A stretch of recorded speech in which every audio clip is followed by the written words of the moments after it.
Hey guys, welcome to the Daily Word Bible Study, a plain and simple book by book, chapter by chapter, and verse by verse study through the entire Bible. We are in Zechariah chapter 14, and we are talking about the second coming of Jesus, the millennial reign, which is a 1,000-year reign of Jesus. In other words, when he comes, he's coming back physically. Every eye will see him. In fact, every eye will mourn him, and we are talking about when he comes back. So he comes back, his feet sets down on the Mount of Olives, and then right there's some things that are happening. There's some stuff that's happening. So we're going to get back because when he comes back, there are some very interesting things that is prophesied that will come. Now, let me say this. When we deal with prophecy, so regardless your view of prophecy, and there are many views, the one thing that I like or that I stress is pay attention to the details. There is a view that says that all of these prophecies have already come to pass. Did they not read the details? And in some cases, they've read them. They just disregard them. So we know Jesus hasn't returned. And we know that Jesus hasn't returned. And one thing, too, that you have to look at is that when in 1947, Israel became a state, a nation, right? It was ratified as a state. And many people saw this as a fulfillment of Bible prophecy. Now, I maintain I do not see this in any way as a fulfillment of Bible prophecy. Several reasons. Chief among is this. The people who occupy the land that is called Jews, has it ever been established that they are the descendants, the physical descendants of Abraham? Because over and over again, we see that Jesus says that when he returns, he will send his angels out to gather the elect, in that context, Israel, from the four winds, from the four corners of the earth. So if you're telling me that that happened in 1947, then you have to say that where is it been established that the people who occupy the land are the physical descendants of Abraham? Now, I'm not saying they're not. I don't know, but I'm asking the question.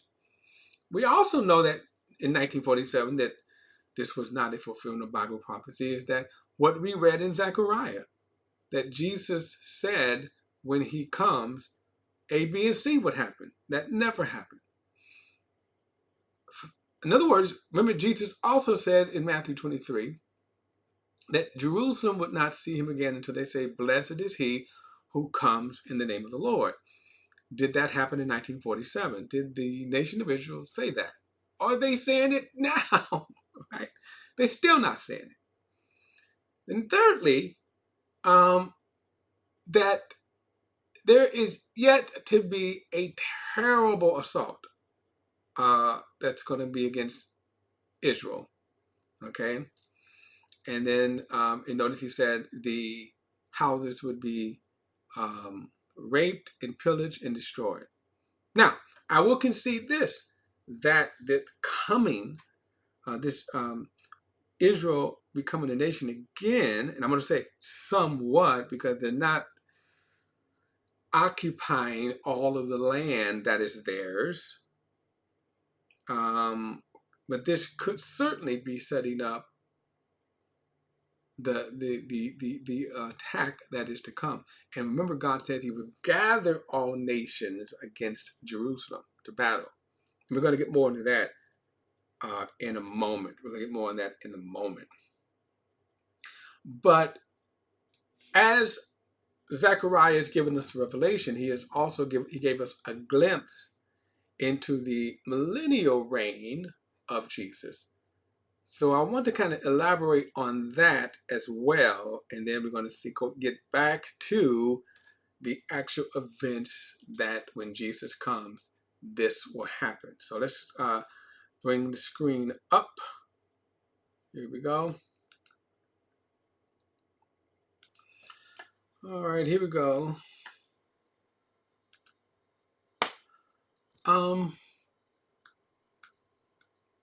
We left off at verse 11, and look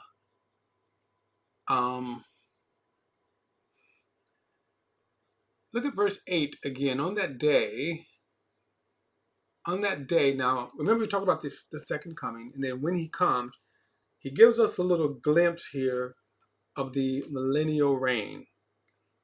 So he says, on that day, living waters will flow from Jerusalem, half of it toward the eastern sea, the other half towards the western sea. In the summer and winter alike, on that day, Yahweh will become king over all the earth, Yahweh alone, and his name alone.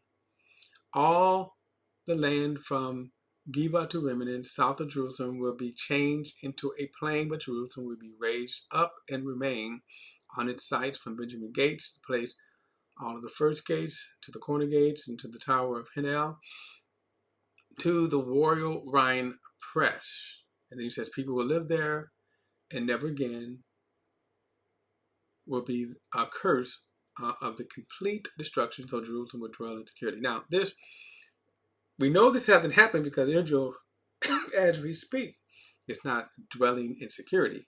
Okay, they dwell there, but not dwelling in security. I want to go back and look at again. He gave us a little glimpse, and if you remember in the last study, we showed the prophecy where Jesus is going, when Jesus return, what will happen when he will return. Okay, and here is some of it in Revelation. And we're going to get back to this verse here about this event in verse 20. We're going to get back to that. He gave us a glimpse of, actually in chapter 20, about the second coming, and then what happens during the second coming, in which he says here in verse 4, look at the third sentence, 1, 2, 3, fourth sentence. They came to life and reigned with the Messiah for 1,000 years. Now, we'll come back to that event. What I want to show you here, Isaiah chapter 2. He gave us, a little glimpse of the millennial reign. That's what you need to look at, the millennial reign here. And let's take a look at chapter 2, verse 1, the vision that Isaiah son of Amos saw concerning Judah and Jerusalem. So this is again, most of prophecy, especially the Old Testament prophecy, centers around God's fulfillment of his promises to Israel. That's why we see a lot of this here. So he said the vision that Isaiah saw concerning Judah and Jerusalem in the last days. Now let me also say this, that I oftentimes wondered, this is just a thought, okay? Let me come on just for a moment, and let's kind of go to this image here. So you remember this image that was in Daniel chapter 2, and remember we said we didn't read the whole thing in the last study, but we've studied this before.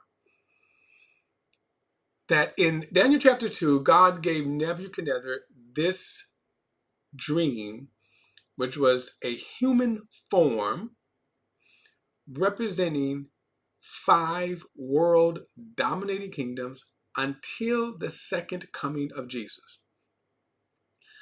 4 of those kingdoms have already come and gone. So Babylon, Persia, Greece, and Rome. But in Daniel chapter 2, he said that the feet, representing the feet of iron and clay, representing 10 toes, which are the 10 kings that will give their authority to the beast, in these days. So he said in chapter 2 that in the days of these kings, the Lord will set up a kingdom that will never be destroyed. You see, the rock that he was talking about strikes this image at its feet. That is timely because of when this is going to happen. He says, in the days of these kings, this is when the rock, the kingdom of Jesus, you can also say there was second return of Jesus, strike this image, and then it destroys the rule of humanity.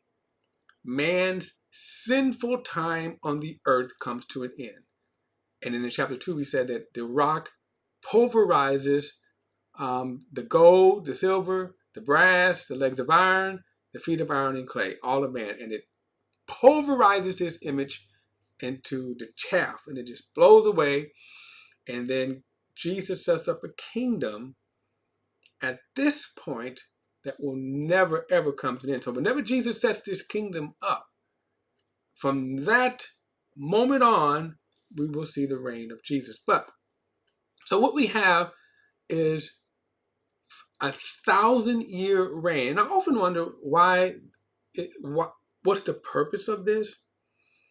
That when Jesus comes and he sets up a 1,000-year reign, that he is setting this kingdom up under, you could say, this kind of space-time continuum. In other words, the still sinfulness and wickedness. Because what is yet to come, and you can read ahead in Revelation chapter 21 and 22, as you go into the eternal age, when God makes a new heavens and a new earth, everything is made new.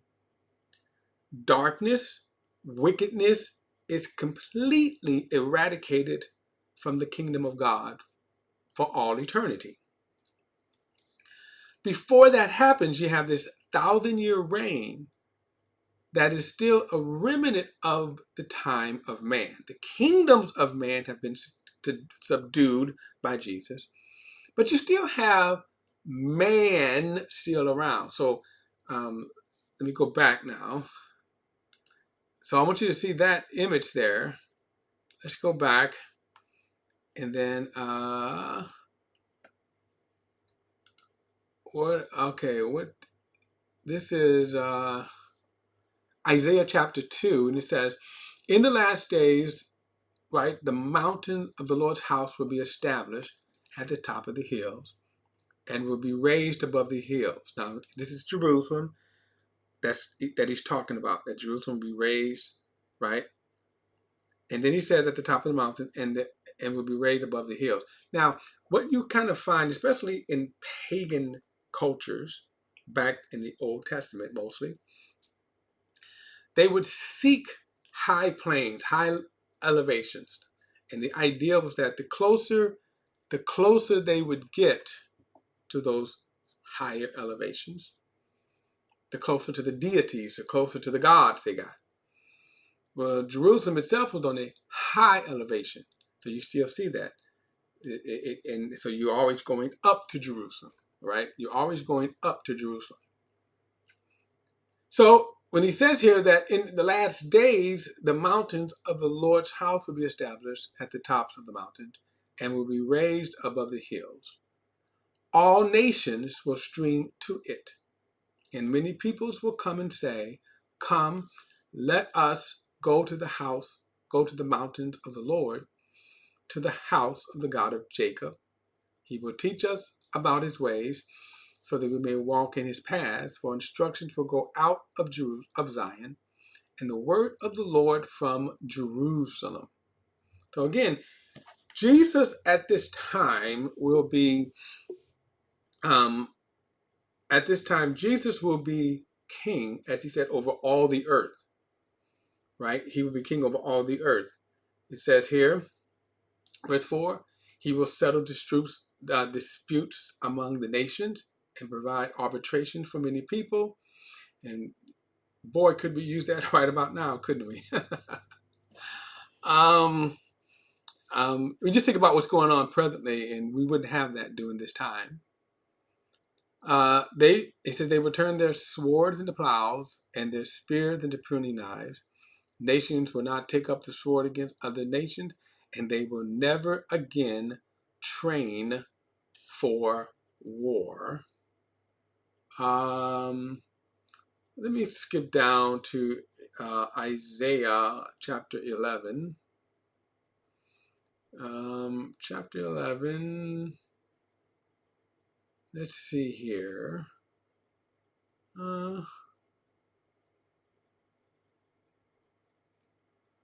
Let's see.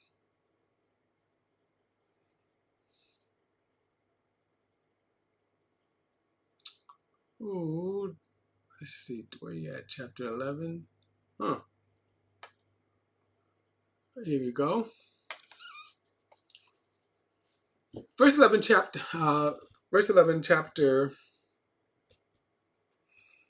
1 says, Then a shoot will grow from the stump of Jesse, and a branch from his roots will bear fruit. The Spirit of the Lord will rest upon him, the Spirit of wisdom and knowledge, the Spirit of counsel and strength, the Spirit of knowledge and the fear of the Lord. His delight will be in the fear of the Lord. He will not judge by what he sees with his eyes. He will not execute judgment by what he hears with his ears, but he will judge the poor righteously. He will execute justice for the oppressed in the land. Okay, now stop. Let me just say this. To have a government that is just pure for justice would be something, just pure justice. One of the only kingdoms you see where that was kind of probably at its high point was David's reign, King David's reign. He was a just king. You could go and say, hey, I want to get justice. And when he made his decision, you could say this was right or wrong. Our governments today, sadly, we cannot say we always get justice, right? Sometimes we get it, but we certainly cannot say we always get it. And one reason why is because sinful man, okay? But he says he will judge the poor righteously and execute justice for the oppressed of the land. He will strike the land with discipline from his mouth, and he will kill the wicked with the command from his lips. Righteousness will be the belt around his loins. Faithfulness will be a belt around his waist. If you kind of get that fragments there, the armor of God that we're told to put on in Ephesians chapter 6. Look at this, verse 6. The wolf will live with the lamb, and the leopard will lie down with the goat. The calf and the young lion and the fatling will be together, and a child will lead them. Now, I often see people misquote this. And they look at you take a 8-year-old boy and you put him in the pulpit and say, oh, a child should lead them. No, that's foolishness, basically, okay? He says, the calf and the young lion, the fatling together, and a child will lead them. The cow and bear will graze. The young ones will lie down together, and the lion will eat straw like an ox. Meaning, during this 1,000-year reign, look at so much what will be changed, right? That even there will be no more carnivores. The carnivores, they would eat the lions and the beast of prey will eat straw, not flesh. He says, none will harm or destroy another. No, let me go back. Verse 8. An infant will play beside a cobra's pit, and a toddler will put his hand into a snake's den. Right? None will harm or destroy another in my entire holy mountain. For the land will be filled of the knowledge of the Lord, as the sea filled with water. He says, on that day, the wood of Jesse will stand as a banner for the people. The nations will seek him. His resting place will be glorious. And don't want to read all of this. But you get the picture here. So, as you can see right here, with the second coming of Jesus, the second coming, the 1,000-year millennial reign will be a time of prosperity, a time of peace. And the prosperity and peace also means abundance. There is another verse that talks about that a person who died at 100 years would be considered a child. Okay? And I'll probably get that in the next study. Try to show you that verse of scripture in the next study. But again, so what a time, and again, this is,